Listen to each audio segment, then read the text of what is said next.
السلام عليكم ورحمة الله وبركاته. halkani waa channelka Emras kusoo dhawaada. halkan waxaa ila fadhiya garabkayga midig aqoonyahan Soomaaliyeed Maxamed Maxamuud Ibrahim. kusoo dhawow channelkan. Thank you so much. waxaan rabnaa inaan ka hadalno qodobo yar oo aan sida u badnayn.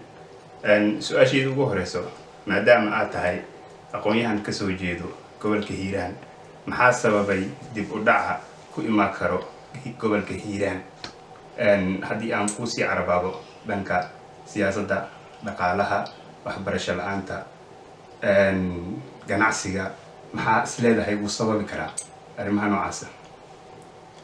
Bismillah. Horta salaam iyo gudaha ummadda Soomaaliyeed. Sida badan waxaan u hadlaa Soomaali weyn. gobolka Hiiraan kaliya uma hadlo. Soomaali bal buu joogto dhibaatada ka jirta ka hadla ama geeska Afrika. xaalad siyaasadeed ee ka jira ayaan ka hadlaa. balse hadda usoo daadegis aragtidaad ahayd gobolka Hiiraan.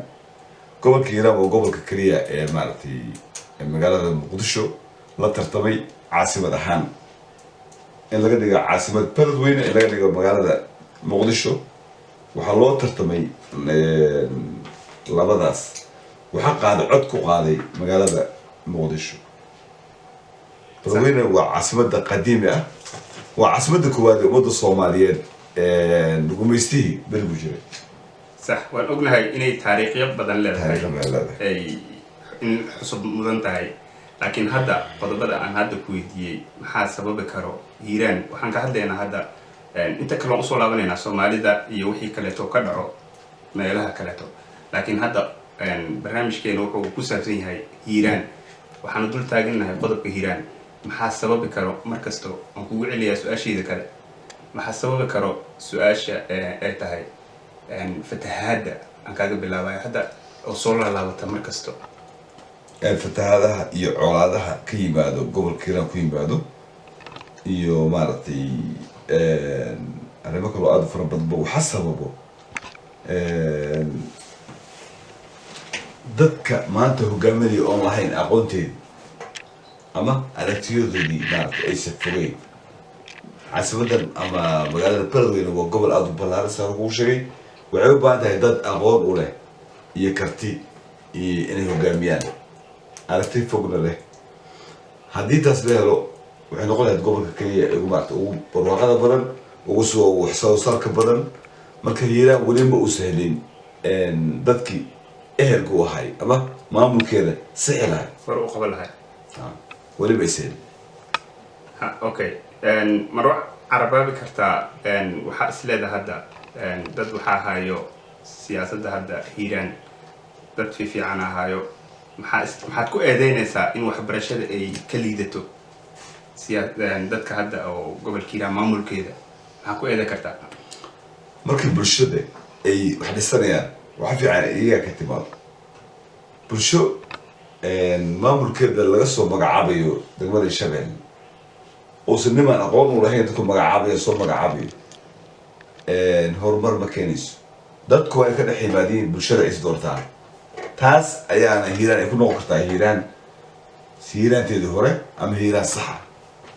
marka ma dhacayso nin laga soo doortay Jowhar oo maaragtay maamulkiisa maaragtay ka yimid Hirshabeelle oo maanta xaaladeeda aan ognahay iska laqanayso.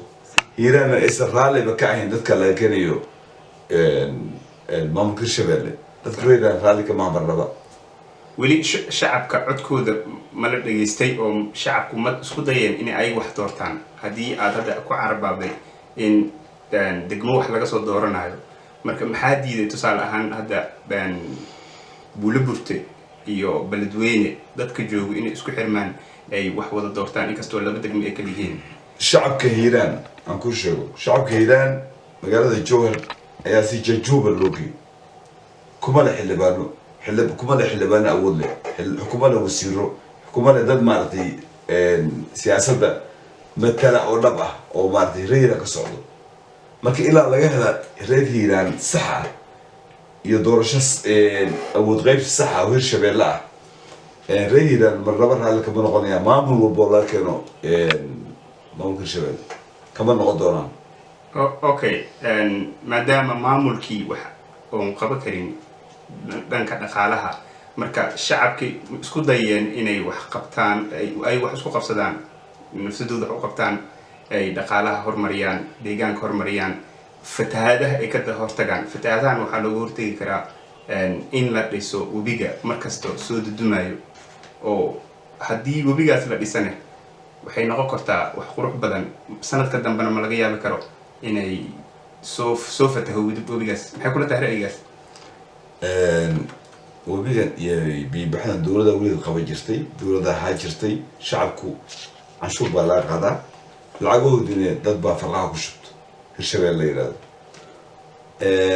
marka maamulka hirshabelle ilaa meesha uu ka baxo ama awood qayb saxa la helaan ma dhacayso maaragtay ma dhacayso inaynu maaragtay hirshabelle hiraa hesho xuquuqdii lahayd ilaa awood qayb saxa laga helo oo hiiraan iyo nimanka la yidhahdo maamulka la yidhahdo shabeellada dhac ay heshiiyaan oo maaragtay si saxa awood qaybsiga loogu heshiiyo ma dhacayso in maaragtay hiiraan ay raalli ka noqoto hirshabelle ku darsashadeeda ma dhacayso. waxaad leedahay siduu hadalkaagu u egyahay hiiraan ma helin wixii ku munaasab ahay xaqeedii maya xaqeedii marna ma helin hiiraan reer hiiraan xaqooda ma helin reer hiiraan xaqooda marnaba ma helin hirshabellena hadalka ma noqonaya ilaa laga wada heshiiyo maamul ahaan loo heshiiyo hiiraan waa laba gobol waxay u qalantaa laba gobol waxay ka hartay goboladii dalka ee laga dhigay 8 laga dhigay 16 marka ma dhacaysa marnaba hiiraan xaqeeda marka hesho ayay noqon kartaa hiiraan saxa waxaan rajeynaynaa mustaqbalka dhow waxaa hiiraan kasoo bixi doono dhalinyaro